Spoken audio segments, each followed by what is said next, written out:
I wake up every morning, I'm in pain. I go to work in pain. You know how many times I wanted to just give up? How many times I've thought about ending it?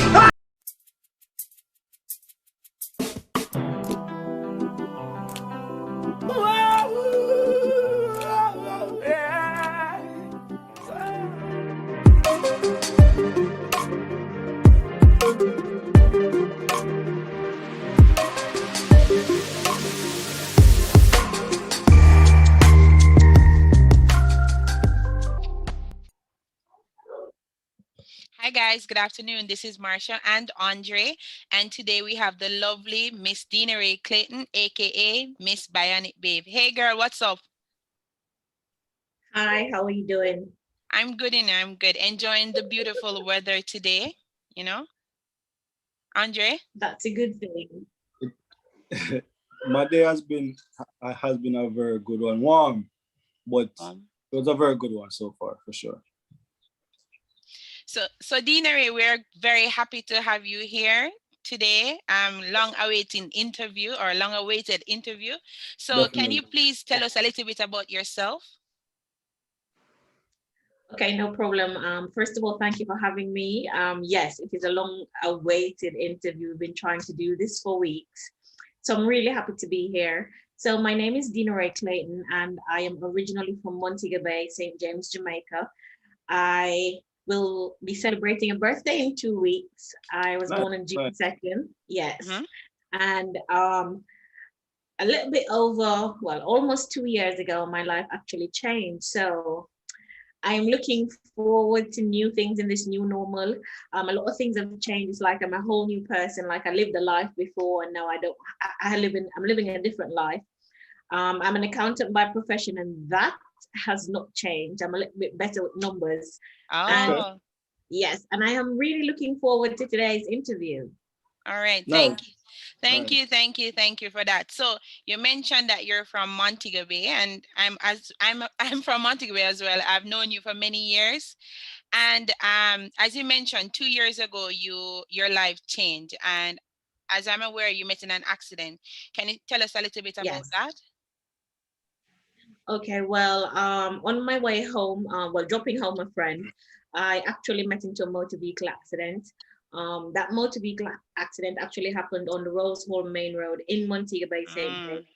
And in that accident, I actually woke up from a 2-day coma. So I didn't know I was in a motor vehicle accident until I woke up on July 2nd, because the accident was actually June 30, 2019.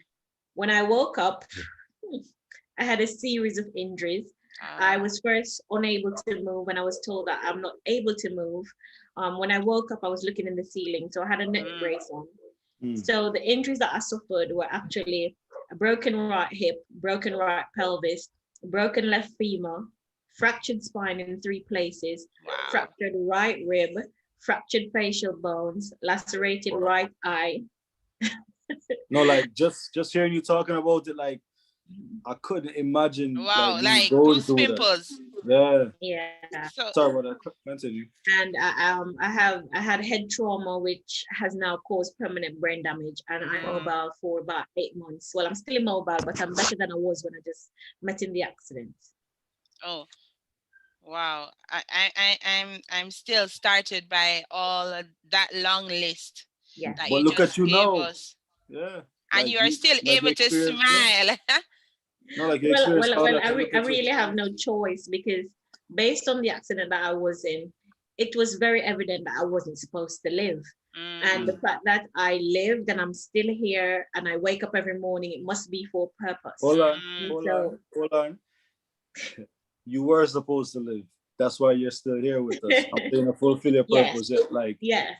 So yeah. I never hear it time. I never hear no, it. No, it was not. It was not. God is real, man. Trust me. And your friend passed as well, right? Yes, my friend that was driving, he passed because the accident happened where it hit, the car was coming in the opposite direction. And so the car hit us on the driver's side, and I was sitting behind him. So he died on the spot. Oh, wow. Well, he died on impact, actually. Wow. I followed your story. I remember when the information came out on social media, and I even messaged you in your chat, and you took a while to answer, but I was very happy that you answered. And to be honest, I'm very happy that you're alive, because I know you as a very bubbly, vivacious person, you know, life of the party. I know you celebrate your birthday for like the whole month Weeks. and Yeah. everything. So, you know, the accident happened, but you're still here. You still have life. I remember last year when it was Tiana's birthday, you were still bubbly, even where you were on crutches or Yes. something like that. So Yes. I really love the fact that you are not allowing your injuries or your tragedy that you experienced to Yeah. overcome you. So yeah. Well, it's a hard battle, but I try most days Push. to ensure that I focus on the things that are happening now instead of what I've lost, and the positiveness of it. Because then what I've realized is that if my mind is not at a positive place, then my body's gonna be like, is today a day we're supposed to heal, or are we supposed to just wallow in whatever sadness that is in there? And if my mind is right, then I'm hoping that my body heals. And I've seen where, as long as my mind is at the right place, at a positive place, and I don't give up hope, my body actually heals. True. And you know, Mine is very powerful. that's Trust true. me. Very, very And the powerful. fact that you mentioned that you're brain damaged, that comes to another topic. So I remember you posted on social media, and I remember you did an interview and you spoke about having foreign language Foreign syndrome, accent foreign syndrome. and foreign accent syndrome, and it wasn't the first time that I heard about it, but it was the Yes. first time that I've heard about it in Jamaica. Yes. Especially someone So that you know. Yeah. at present, you're the only person in Jamaica that has the foreign accent syndrome, right? Well, currently I'm the only person that still has it. Persons have gone, Oh, and they have done surgery, they have met into car accidents, and they've had foreign accent syndrome, but there's nobody that has lasted over 6 months. oh, So let wow. me ask you this. So like what's like the major cause of that? Is it the trauma from the accident, or what, or have they figured out what's the cause behind that? Yeah, so the head injury that I actually got a stroke. And where the stroke happened, it left the swelling in my brain between my motor skills and my language. So I woke up actually speaking American. It went to Trinidadian, and then it went to British, and it's been British ever since. And I've been right-handed my entire life, and I woke up left-handed. Oh, So let me wow. ask you this. Hold on. So one more question to just piggyback. Have you ever traveled outside Jamaica to any of those countries? No, I've only been to the United States and to small islands. Oh, so probably it's you've heard the accents before, probably accents that you have It's liked, subconscious. and it Yeah. was in your subconscious and it came to a fore. Well, that's what my neurologist is trying to tell me. Oh, But they're saying that as a regular person, we only use 20% of our brain. So getting a head trauma like that, it's kind of rewiring the brain. And then with brain damage, you actually don't go back to where you're coming from. When you have brain damage, it's just brain damage, and that's it. You just move forward. So your brain doesn't go back into a place where it was before. Yeah. Okay. and you know the amazing thing, you mentioned some things, some defects that it has had on your body. So you mentioned that you're now left-handed. You mentioned that you have a different The best accent. hand. The best Yes, hand. lefty. Well, now I can use both hands. You're ambidextrous. Okay, So ambidextrous. All Yeah. right. so you mentioned that it has affected you in many ways. Yeah. Earlier you were saying something that you in Jamaica, obviously we speak patois, but because of the accident, you're not able to understand like a clear Complete. sentence or a complete sentence. Using Can you patois. explain that and other effects that it has had on your brain or you? Well, talking to you, I'm not able to, in my ear, I'm talking Jamaican dialect and I'm talking patois. So I would have to record myself, or when persons start to talk in a British accent, then I know what they're actually hearing from me. But ever since my accident, when I'm talking in my ear, in my head, I'm talking regularly, but that's not the case. I realized that as I progress in my recovery, I'm not able to understand patois as I used to before when my accident just happened. So if you talk to me and it's a complete sentence in patois, I may pick up one or two words, but I just nod and smile. Being polite. Yes, apart from that, it's better if you speak to me in proper English, not necessarily an accent, but in proper English, because I'm able to understand quicker. And then what happens is that because of how my brain is now wired, if I get too emotional, I talk really, really fast. So it sounds like probably a different language. Or Yeah. yes, and I cannot go to bed with a headache, because if I go to bed with a headache, the possibility is that I may get a stroke or a seizure, and they're not sure if any of those things happen, what I'm going to turn out to be like on the other end. So I have to be very calm as much as I can. And apart from the patwa, I don't see anything else happening besides my neurologist saying to me, I may wake up one morning and I'm a whole different language. I would like to speak Mandarin, but I heard somebody woke up speaking Mandarin before. yes, I've heard but about that. the things that they're telling me, where my neurologist is concerned, he has studied persons with foreign accent syndrome. He's never had a patient with foreign accents. So it's like I'm a whole guinea pig, basically, because he has to be researching, he has to be talking to colleagues overseas to see how best He can they can help actually or help you figure with out some what's what. information. Oh, you know, as Yeah, I because mentioned that you're now a guinea pig, I think somebody that's going to UTech told me that their professor is doing a study on you as well. I think yes, she is. Miss Yes, Shim is doing a study yes, on you. So, you know, whatever happened to you, this is your purpose. yes, You're spreading a message, you're educating the populace. Because I think you mentioned that when you had the accident and your accent changed, persons thought you were pretending that yes. you had an accent. So you see, now you're shedding light that, hey, this does happen. It exists in Jamaica and you should not be, here is the opportunity to learn. You Mhm. understand? So in that time, how did you feel about that when person thought you were being fake about your situation? Well, at first I was very uncomfortable. When I go out in public, I would literally not talk at all. I just nod my head. I realized that, I mean, when you go out to certain places, because the first thing I could do when I could actually move out of the bed and walk with my cane was to go to Hard Rock Cafe. And I realized Oh, that when I open my mouth, I get really great customer service. So ah, of course, that was a good perk. Foreigner. Yes, you're a foreigner, yes. your boss. But then when I talked to regular people and when I did some of my interviews, people were saying that it's fake, that I'm trying to be somebody that I'm not. And then when I actually, because I can't remember anything on my own from January 2019. So Oh, wow. people, situations, places I've been to, you really have to say to me, okay, I am this person, this is how we met, and whatever. Most of the Do people you that I've remember me? talked to, they've had, What's yes, because you did tell me who you are at first when you messaged Yes, me. when I So I mess, remember. I always do that because I'm very mindful and I might Exactly. not know about this syndrome in depth, but I Yeah, know I've yeah, heard about it. I've watched series on TV about it. So yeah. A lot of people said to me that they've seen this foreign accent syndrome on Grey's Anatomy, and I'm yeah. glad for that because it actually does exist. I didn't know it existed before my accident. Oh, wow.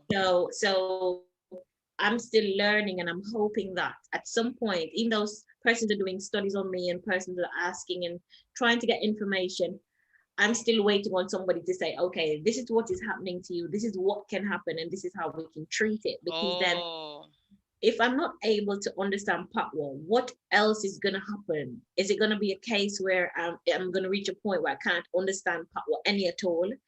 Is it that I can literally wake up and have a different language, or what can trigger those things? So so I you're really have no still in information. process. It's Yes. still there, checking out. It's very new. Um, Mm-hmm. you mentioned having, well, I think you mentioned having seizures. Yes. Correct? After the accident. Um, I I went through a period where I actually experienced three seizures, right? And it wasn't a great feeling. Like for me, it started to where I started twitching, and then I would just spaz Oh, out wow. Yes. and just go. So like each time you have a seizure, like you run the risk of damaging your brain even more, because there's no telling what's going on inside your brain. And then if you fall out, whatever the case may be, there's so much more added harm to I'm saying to your mental space. So like how do you go about your daily life, like knowing that possibility is there? However, just still pushing through and still appreciating life the way that you do? I try not to get headaches. I think and what I try to do is to keep myself happy and keep myself motivated. And I really try to, because since my accident, I'm the type of person, Marsha can tell you, I'm that person that I talk to everybody. Everybody's my friend. Dinner is everybody's friend. Yes, I'm everybody's friend. If you want something done, you call me. If I can't do it, I lead you in the direction where you can go. But when my accident happened, a lot of those people that I'd normally show up for didn't show up for me up to this day. Life. And so that saying that says, if you want to know who is your friend, you pretend dead. I literally lived it. So what I've realized is that I need to, the relationships that I thought were important to me, where I would, take any type of behavior from people. So you have to reevaluate. Yeah, the end result would be favorable to me. When persons disrespect me, I would, take it with a willing heart, because at the end of the day, what I am trying to achieve with them is more important than the disrespect. I just remove toxic people completely. I literally trust me. And like when you then, look at it, yeah. Okay, go ahead. Yeah. No, go ahead. Sorry about that. And then at the end of the day, what has happened is that the people that have been there for me for years have fallen off. I've had the opportunity to meet new people that literally right for you. Yeah, they're concerned about my mental health. They're concerned about me recovering, and that comes first and foremost. And so they don't try to put me in a position where I'm going to be stressed, or if I am stressed, they don't leave me to deal with it on my own. That's true. They're always there to assist me. And so that is the best way I can think about it, because I can't think about what might happen. I have to think about what's happening now. What's happening now. And so what I can do to prevent it, because they said prevention is better than cure. And I don't know if I'm going to have a cure if I have a seizure. Exactly. So I try my very best to stay happy and stay motivated, because then if I don't motivate myself, I don't think there's anybody else that can motivate me at all. I love that. I love that. Just to tap back in with the question, like earlier you mentioned that you should have died from your accident, and you just see, whereas it's all a part of your process. Every great person, they had to experience something in life to really like shake them up. They had to be at a low point, right, to actually overcome and to get to a point in life to where they're fulfilling their purpose. Like you are a breakthrough for Jamaica. In the sense that what you're experiencing now, nobody else has really experienced it locally to your extent. So now you are bringing awareness, like Marsha mentioned earlier, and it's just even those same persons who you thought was supposed to or was going to be there for you, they serve their purpose. They were there when they were supposed to be temporary, and they're gone. And when them cut, it taught you a lesson. Facts. So just continue looking at life from a positive spectrum, and just see things for what they truly are, and just learn from every mistake and every situation in life. Yeah. Andre touched that, but I want to touch something else, because I think recently was Mother's Day, and I think I saw you reflecting on something. The accident not only affected your brain, I think it affected you in many other ways. And I saw that you wrote that you had multiple miscarriages and whatnot. It's a touchy topic, but I want to shed some light on that. And also, I wanted to ask you a question too. Is it more so now that you really want to have a child because you want to enjoy as much as possible and share you in an intimate way with somebody as a child more? I want to know more about that. So tell us a little about that. Okay, no problem. I'm gonna try not to cry. Before Sending you a virtual hug. Thank you. So before my accident, I did have multiple miscarriages, and when I did the test medically, they could not find anything wrong with me. And so they basically said that I was okay. Now, when my accident happened, because I have a broken hip and a broken pelvis, the hip is broken so badly that they actually had to put a chain So there's a chain that connects my right hip to my right pelvis. So they both keep in the place that they're supposed to be in. So regarding having a child now after my accident, it is not a complication where because of how I'm fixed.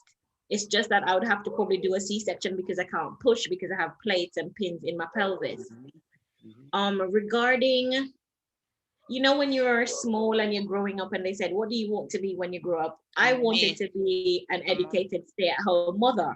And so when my kids went off to college, then I, you know, because I'm educated, I started a little business and wait for the grandkids to appear. So that has always been my dream. And then I believe that I'm a very lovable person, but I believe that there's a type of love that I have that only a child can actually accept and a child can understand. And it feels like a hole that's missing in my life. And so it's not that I hurriedly want a child now because of my accident. I mean, before my accident, I was thinking about, you know, approaching being a certain age and not having a child. And I grew up in a family where my parents have been together for 50 years. So it's like, you know, that can work. However, I have to just come to the realization that I may not have that.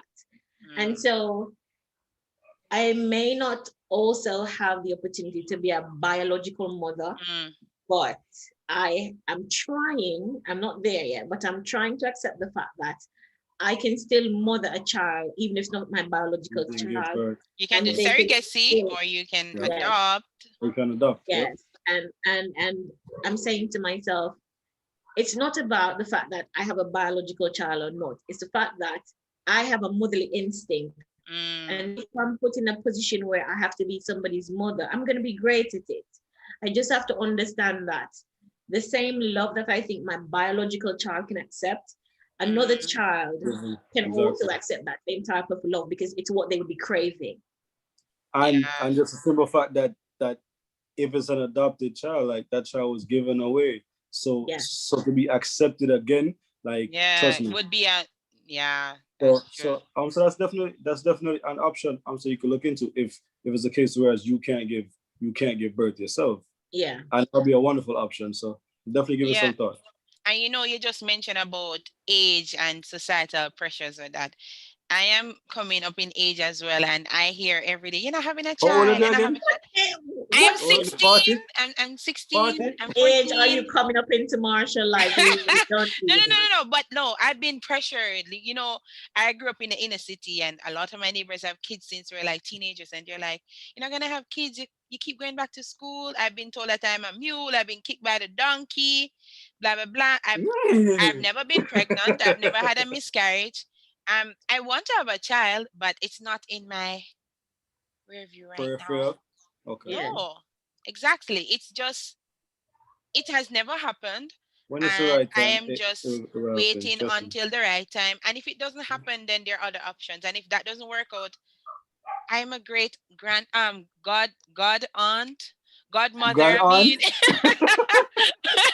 Godmother already. My friend Crystal, who you know passed away in 2016, she left 2 beautiful sons with me. I treat them like my own. I check upon them all the time. I do what I can. I love them. My friends had kids in 2017. I was just looking back like last week. I was like, all of y'all kids are turning 4. So I have, and my niece who looks exactly like me, that everybody thinks my child. So like for me, I don't think time is running out. I had that belief before because I was like, oh my, everybody having a child. You know, when you're younger, you're like, oh, by 23, by 25. Society does that to us also. Society does that to us, trust me. Exactly. And you know what? I just took out the timeline thingy. I just took it out because I was putting a lot of pressure on myself. And guess what? A lot of my friends who have kids can't do what I do. I can just be like, COVID is up. Bye. On a flight. My passport, and I'd be like, I can do that. And what I've been able to do in my 20s and living in Japan, etc., I was able to travel. I was able to travel all over and 2 years ago, I went to Europe. Like I've been to almost 20 countries and I still want to do more. So, and I have my purpose too. I work with kids. So it's not something that I'm like rushing to reach to right now, but I want to have 2 kids back to back, bam, bam. And then like, okay, yeah.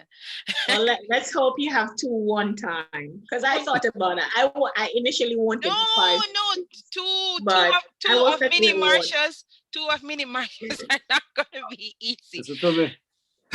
2 No, of but you you? have what, 2, right? You have 2, Andre, right? You have 2 babies. Yeah. Well, they're bigger. I have a son and a daughter, so yeah. Ah. Oh, you have your Wonderful pair. feeling. Yeah, You exactly. have your Wonderful pair. feeling.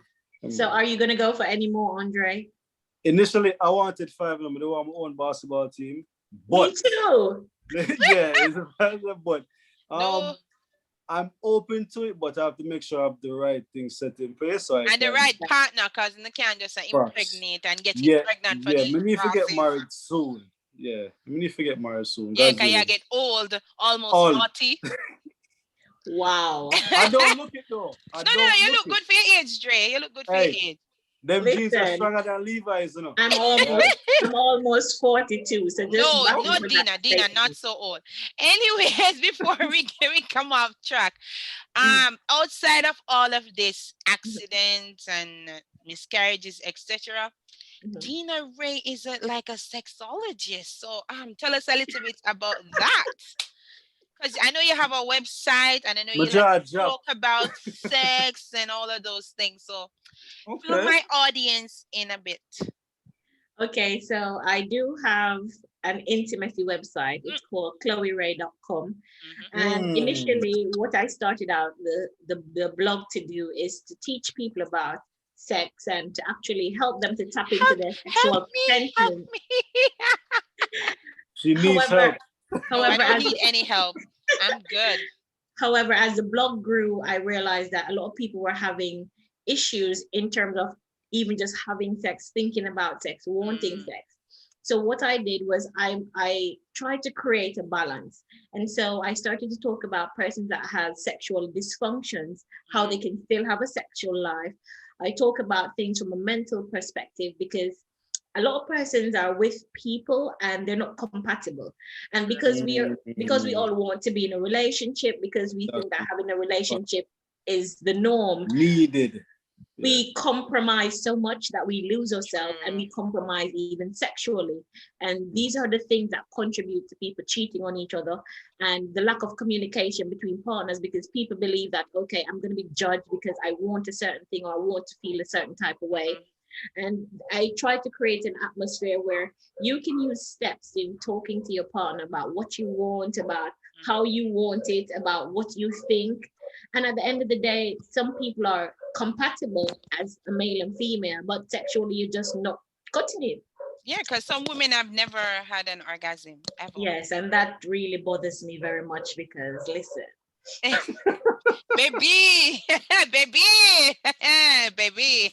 And what I did for my blog is that I provide intimacy coaching. So persons that have reached out to me for intimacy coaching are persons, my number one persons are persons that don't believe in masturbation, persons that have never had an orgasm, persons that their partners are not pleasing them and they don't know how to, communicate that without them feeling some type of way. Or wanting to try new things sexually, or persons that have PCOS. A lot of persons that have PCOS didn't know that they could still have a functioning sex life that doesn't require penetration. What is that? PCOS? Yes. It is, I don't remember the term right now, brain damage, but it has to do with your ovaries where a lot of women we have that they call it PCOS. It affects your affects persons in many ways. Some people can't get pregnant, some people have painful periods, very painful, etc. But people need to realize that sex is a broad topic. It doesn't always have to be penetration. Communication is key. You have to can vibe and your mind also affects you a lot. For women, for women, like a lot of women, they don't get orgasms, or a lot of us don't get orgasms because when They we're don't our know how an partners, orgasm is yeah. either. And also sometimes when we and our partners are having issues, our mind is so fixated on the issue that we can't Like people relax. do. I don't know why people do that I stupidness. We can't I relax and just be like, apologize. ah. I apologize to you guys for all the men who caused that nonsense in our life. All right, I'm sorry. Andre, I am not one of those people. I like your apology, but I'm not one of those people. Ah. Because from the get-go, I let you know who you're dealing with, what I'm about, and if you think you can actually, I don't. When it comes to that, when it comes to sex, I don't play. I want you to be very clear about the person that you're talking to and what to expect, because I'm not about the surprising. This is why I don't indulge in like casual sex, because then I can't be thinking about who else you're having sex with, if I can do this, if I cannot do it. No. If we're not in a relationship and it's a serious relationship, I'm just not going to give you that part of me, because what happened is that people need to realize when you share yourself with somebody, you're trading energy. And some of these people are crosses. Listen. Exactly. Some are uno. Crosses. Crosses. So crosses. you have to actually know what you're doing, and knowing what you want as a person and knowing how you want to feel on your own, then you can also instruct people how to let you feel. Because I don't understand some women, you don't know what an orgasm feels like, and you're out here trying to put pressure on people's son to give you an orgasm when you don't even know what it's like. How does that work? I don't know. Pressure, soup, pressure. I think it's because I guess some people believe that you have to have a partner to get those things. Like, as you said, some persons are against masturbation.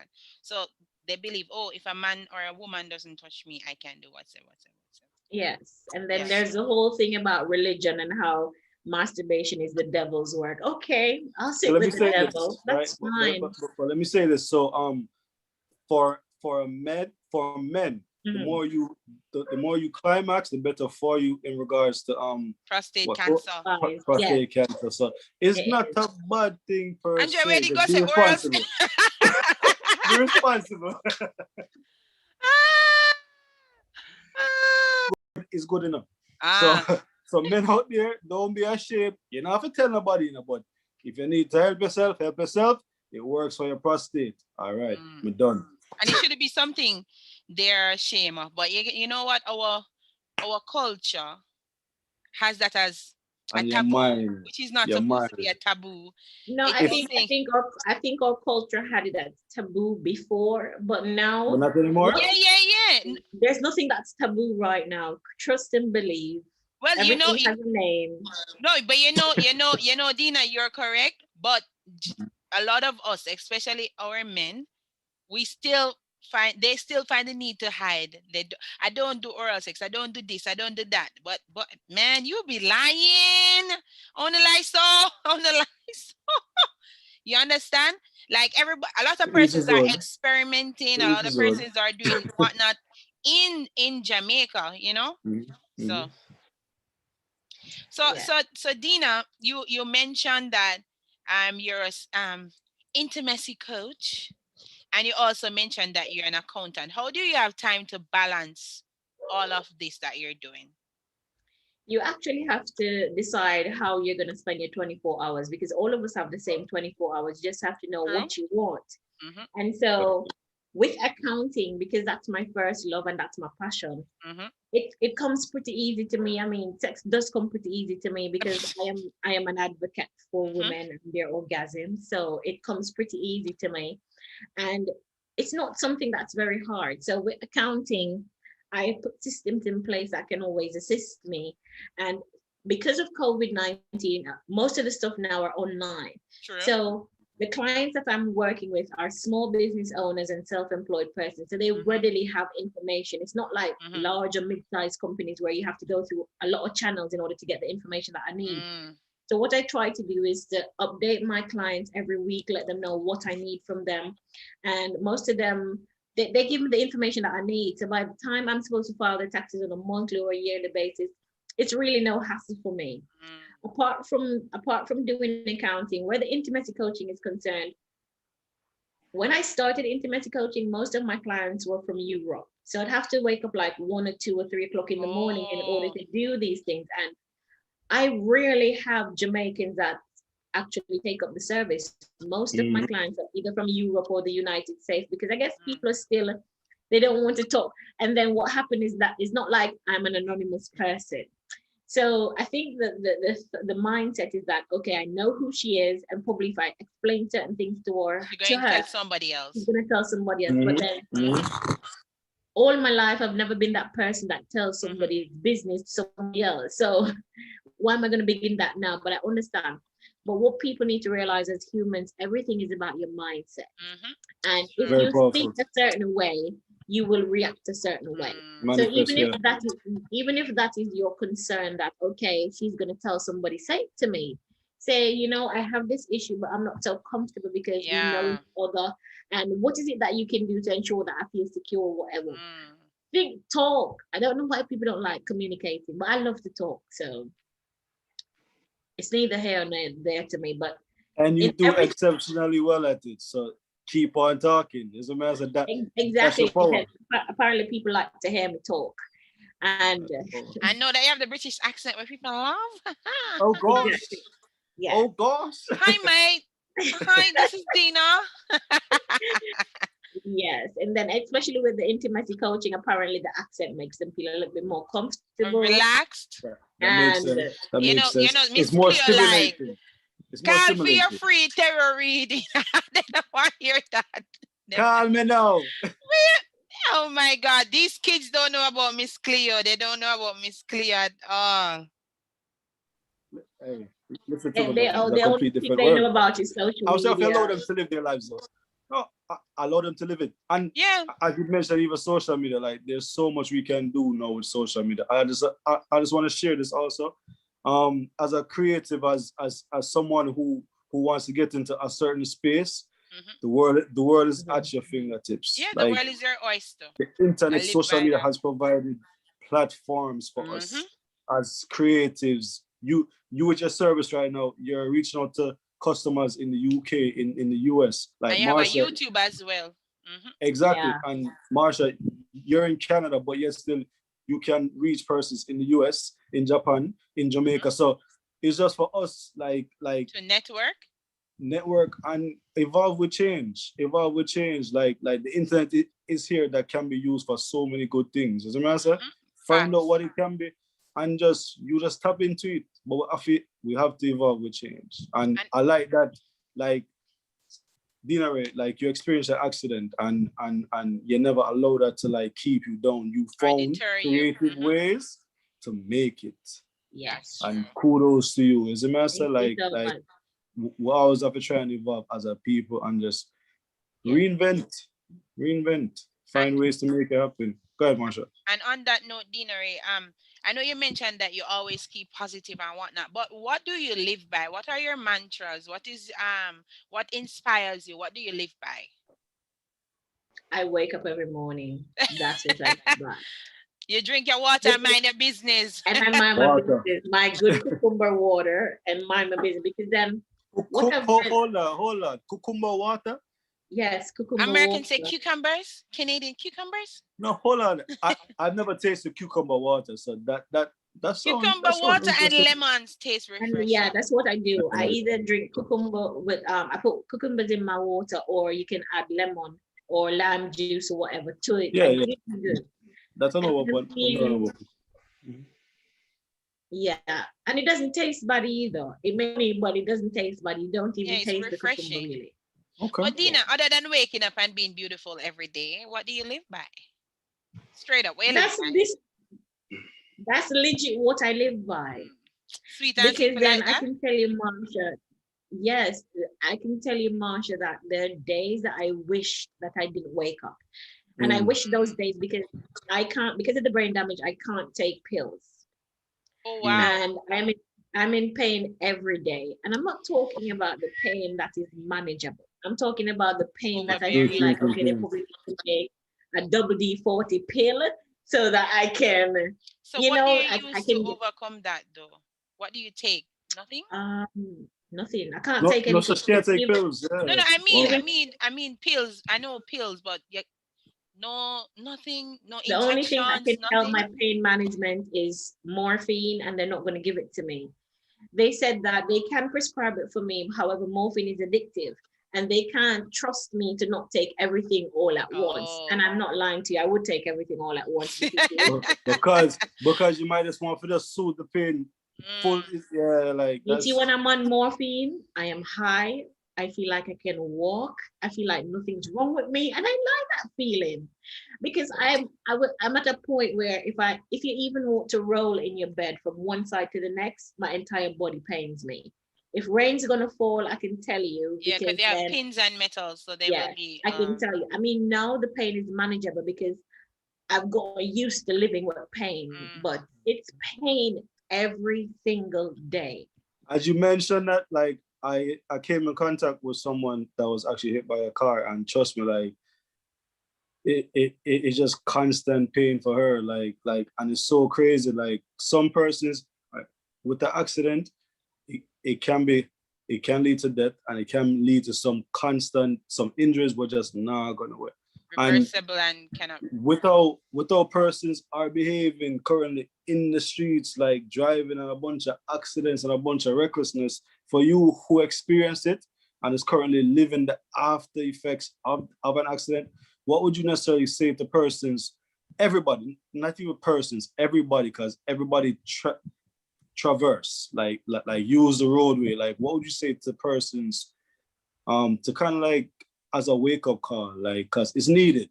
I don't know what it is, I don't know what everybody are rushed to, but it's crazy in the streets. I don't think there's one thing I could say for a wake-up call, because really and truly, if you drive slow, if you drive at the speed limit, if you're cautious, you can still meet in an accident, because then because you have to worry about the next person. People needs to drive for other people, and not just drive for themselves. Exactly. You have to worry about the next person. And at the end of the day, if you're late, you're already late. There's nothing you can do about it. Drive across the side of the road and message your manager or call work. No, but you hear me? That little gem they drop a while ago. If you're late, if you're running late, you're already late. You're already late. And if persons really just take that into consideration, I think a week ago, I saw where a taxi man go up on the sidewalk to beat traffic and hit somebody and kill them. You know, oh my God. In the morning, yeah. You know what my friend said? Even with the traffic situation, we all have to get out of traffic. All you need is a little bit of patience. Yeah, there's some point in time you have to. You know what my friend said to me the other day, because I have a friend, like sometimes we talk while she's driving and I can hear her sometimes being frustrated. Even my sister, she says in Jamaica, red means go faster. That's what she said. Like, she said there was a red light and she stopped and the driver was like beeping, and telling her to go, and she was like, "Are you crazy?" Yeah. And then you have some drivers, you know, those people that use certain stoplights on a regular basis, and they know, okay, even though the light is on red, you still have some no, not filter, red. The light is on red, but because you know that there's a little, couple seconds grace period before the next light turns green, they still go through the red light. Those are the things that keeps happening, because then for some reason, even though the road code book says when you see amber, proceed with caution, just stop though. Just stop. I think what it is though is it's like a rush for most of them. It's like a rush. We live in that life in Jamaica. We're very rushy. We're rushy. No. A rush in the sense that is that they might take a risk with people life and feed them life. And they get a rush from that. It's like, am I going to get caught by the police? Am I going to meet in an accident? And if I don't, it's like an instant rush. It's too much. It's too much. And the habits, even in Jamaica, if I go in your car and I put on a seatbelt, things that me can't drive. I'm like, well, where I live, I don't have on my seatbelt. For one, I'm gonna get $270 ticket. A ticket for $270. And also, like, I feel comfortable in my seatbelt, even though I know for some people not having it on saves your life as well. I'd rather be safe than sorry. Go with your mind always. Yeah, man, go with your mind always. Definitely. And then when persons are actually traversing in other person's cars, like taxi or anybody's car, they're afraid to say, okay, don't drive that fast with me. That's Or true. I am very vocal. Listen, because You right know. now I still have minor anxiety where I'm not going to just get up and drive with anybody. Legit. Understand. I will not drive. So I'm so glad for persons that have decided to take the opportunity to have delivery services, because I'm telling you, you can't get me. Like even now, I have somebody that always brings me around. And sometimes when they're driving, I hold on to the seat because of anxiety. And it's not And that they're driving flashbacks? Do reckless you get or fast, flashbacks? it's just a flashback. But then my flashback is kind of different because then I can't remember the accident happening. What I get is an uncomfortable feeling. And that's how I know that, Overcomes. something is not right now. And I feel scared. And so I'm like, okay, I'm not going to have a nervous breakdown. So let me just hold on to the seat and hold on to the seat belt. And, over time, I feel a bit comfortable. I mean, it was horrible at a certain point where even when I was just trying to get back my mobility and I had to be in the front seat, I would push the seat so way back, like I'm lying down, just because I don't want to see what's in front of me. So that took almost a year to get over. And I can't sit in the back because of how I'm fixed. I always have to be in the front because I need the leg room and all of that. So, I mean, even when you're asking me what motivates me and why do I go on, it's literally because I wake up, because then I was fine. I was living my life. I was okay. I was celebrating the last part of my birthday and I look so fabulous. Like almost every day I look at that picture. You still do. I mean, right? Yes, I know y'all keep saying that. No, virtual hug same way. Listen, Techie, you're so like me look sister. If I said JD, you look pretty, it's because you're my sister. You're saying that I'm pretty. No, but I it's look pretty, I look pretty. I know that beauty comes from within and nobody can take that away from me. But listen, if you see how I looked and then how I woke up, because now I'm blind in my right eye and there's no hope for the eye. Well, in Jamaica, there's no hope for the eye because the retina is damaged, it has a hole. The pupil is damaged, so it's always open. And then the lens is damaged as well. So the only thing I can fix with this eye is just the eyelid. And that in itself is also a complication because they're telling me that the swelling, which they don't know what's happening to it, they can fix the eyelid and I still don't look like this, like a regular eyelid. It's still drooping or whatever. So it's like I'm sitting down waiting for the inevitable because they don't want to do the surgery unless the swelling goes down at a certain point. Do you want to go? Oh, before we even wrap up, you have a GoFundMe. Is that still on? No, it's actually not, because I had so much issues with the GoFundMe. And so I discontinued the GoFundMe and I refunded all my donors. But I have other things in place if people do want to donate and assist, because even for this year, I have at least 4 surgeries to go through.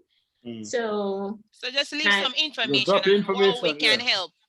And how... Okay, well, I do have a PayPal and I have an international account that I can give, and I do have a VMBS account. So what happened is that if you use Zoom, it naturally comes to my VMBS account. Okay. So I'm not a fan of going to like Western Union and all of that good stuff.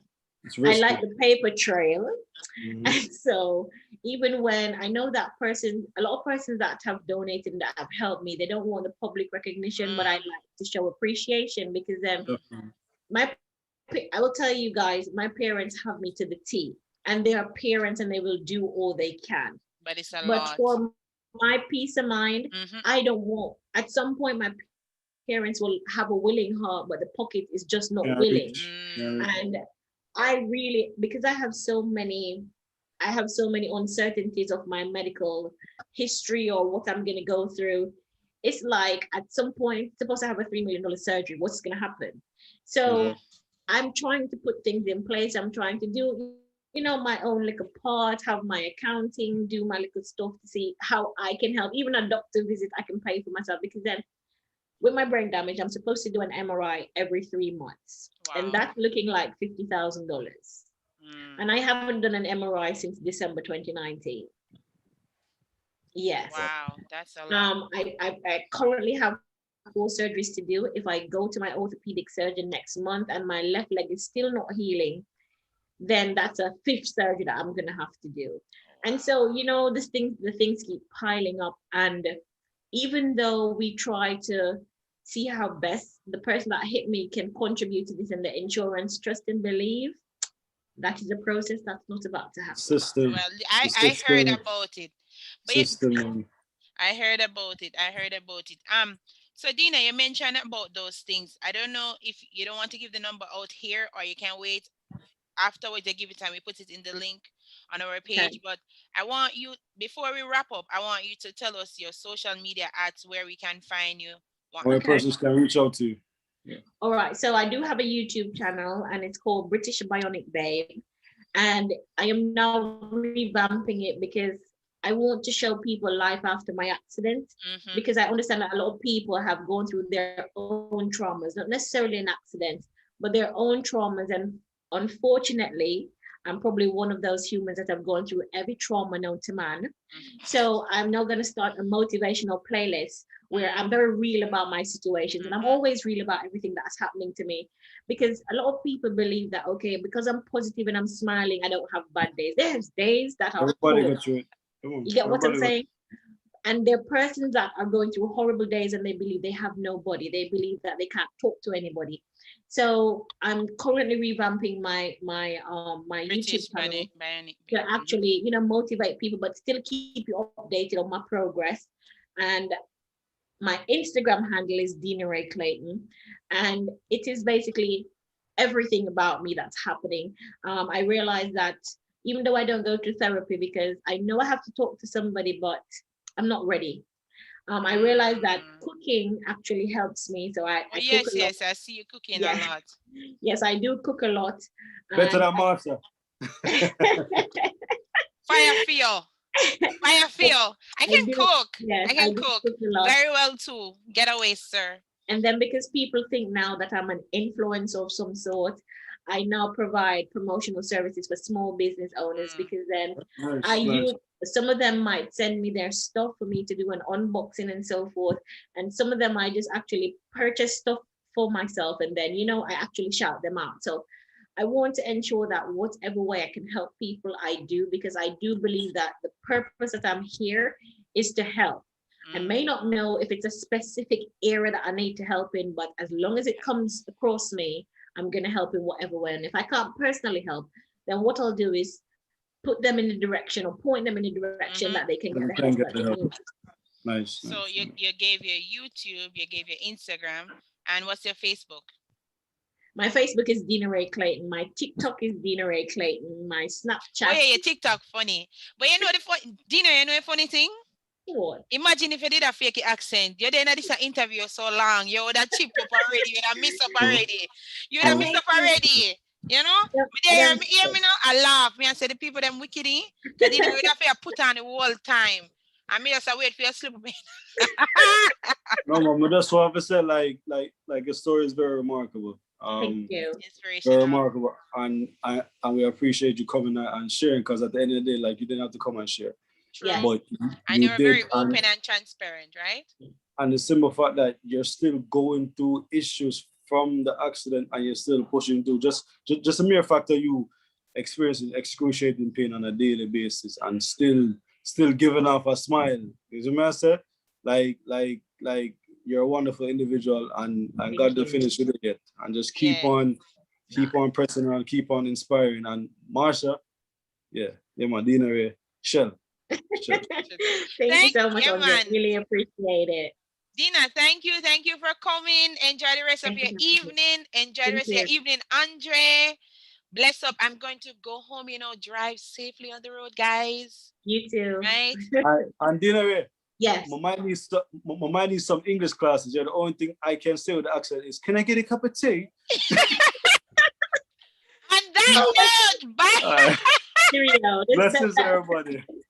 Okay, no problem. Later. Okay, bye, guys. Thanks for having me. Bye, guys. Enjoy. Bye.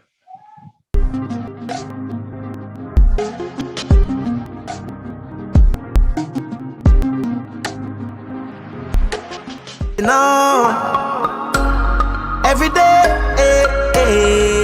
Realest thing here